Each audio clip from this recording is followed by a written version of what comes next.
ሰላሙ አለይኩም ወራህመቱላሂ ወበረካቱ። እንዴት ናችሁ እህቶቼና ወንድሞቼ? ባላችሁበት ሰላማችሁ ይብዛ። ቢስሚላሂ ረህማን ረሂም። እህቶቼና ወንድሞቼ እንግዲህ በእስላም ውስጥ ሞት የህይወት መጨረሻ አይደለም፣ ወደ ሌላ ህይወት መጓዝ። ዛሬ ስለ አንድ ወጣት ታሪክ እንነጋገራለን።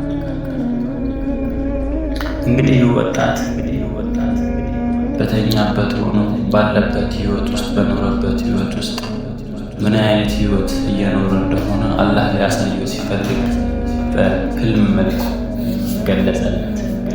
በመጀመሪያ ግን ሰብስክራይብ፣ ፎሎ፣ ላይክ፣ ሼር ያደረጋችሁ አላህ አንድ ነው በሚል ኮሜንት ላይ ሁላችንም እንጻፍ። እንግዲህ ታሪኩ እንዲህ ነው። እርሱ ከመቃብር ቅጣት እንዴት እንደዳነ የሚያሳይ ታሪክ ነው። ይህ ታሪክ ለእኛ ሁሉ ትልቅ ትምህርት ነው። ንስሐ ማድረግ፣ ወደ አላህ መመለስ እና መልካም ስራ መጨመር ምን ያህል አስፈላጊ እንደሆነ ያሳያል። ይህ ወጣት ብዙ ጊዜ አላህ አይዞህ ወደ አላህ ሄድ ነበር። ሰላትን አይሰግድም ነበር። በዓለማዊ ነገሮች ብቻ ይመራ ነበር። ኃጢአትን እንደ ቀላል የሚያይ ወጣት ነበር። እንደ ብዙ ሰዎችም እርሱ ገና ጊዜ አለ፣ ወደ በኋላ ተውብታለሁ በሚል አስተሳሰብ ንስሐን ወደ ኋላ ገፋ ነበር። ነገር ግን አንድ ቀን ሞቱን በቅርብ ሲመለከት ነገሮች ሁሉ ተቀየረ። ጓደኛው ወይም ዘመዱ ሞተ፣ መቃብር ሲቀበረ እና ቀን ልቡን ነካው። እኔ በሞት ምን ይሆን ብሎ መጠየቅ ጀመረ። ከዛም ከህልሙ ዋነ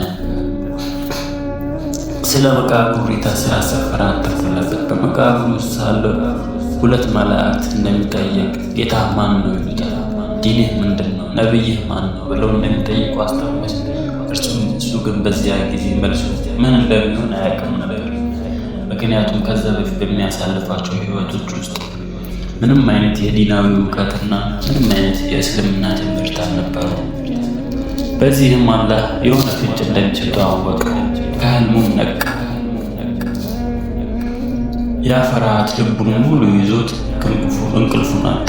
እያሰበ ከዚያም እርሱ አንድ ውሳኔ አወጣ። ወደ አላህ መመለስ እና ንስሐ ማድረግ አለብኝ ብሎ ወሰነ። ንስሐውን በእውነት አደረገ። ያለፈውን ኃጢአቱ ተጸጸተ። ወደ አላህም ተመለሰ። ያ አላህ ሆይ ማረን፣ ከዚህ በኋላ መንገድህን እከተላለሁ ብሎ ለመነ። ሰላቱን በጊዜ ጀመረ። ቁርአን ማንበብ ጀመረ። ዚክር ማብዛት ጀመረ። መልካም ስራ መፈጸም ጀመረ።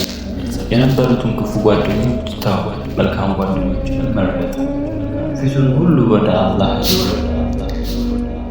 ወደ ቁርአን ጊዜውን ሁሉ በመስጂድ ውስጥ ማሳለፍም ጀመረ። ሰላቱን በጊዜው መስገድም ጀመረ።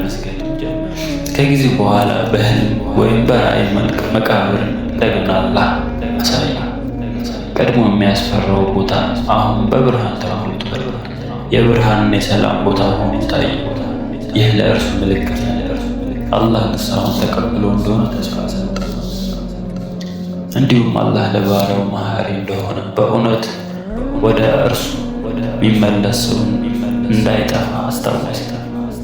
መቃብር ቅጣት ከሰው ሊወገድ ይችላል። ይህም በንስሐ፣ በሰላት፣ በቁርአን፣ በዚክርና በመልካም ስራ ያለብን ስራዎች መሰረት እንችላለን። እህቶቼና ወንድሞቼ ይህ ታሪክ ለእኛ ሁሉ መልእክት ነው። ሞት አይጠብቅም፣ እድሜ አይጠይቅም። ስለዚህ ንስሐን ነገ አድርጋለሁ ማለት አይጠቅም። ዛሬ እንጀምር። ዛሬ ሰላታችንን እንጠብቅ። ዛሬ ቁርአን እናንብብ። ዛሬ ንስሐ ወደ አላህ እንመለስ። ቁርአንን እንቅራ። ሰላታችንን በአግባቡ እንስገድ። ይህ ወጣትን ባየው ህልሞች ውስጥ መላእክቶች ተመልሶ ሲመጡ አየ። ጠየቁት፣ ጌታ ማን ነው አሉት።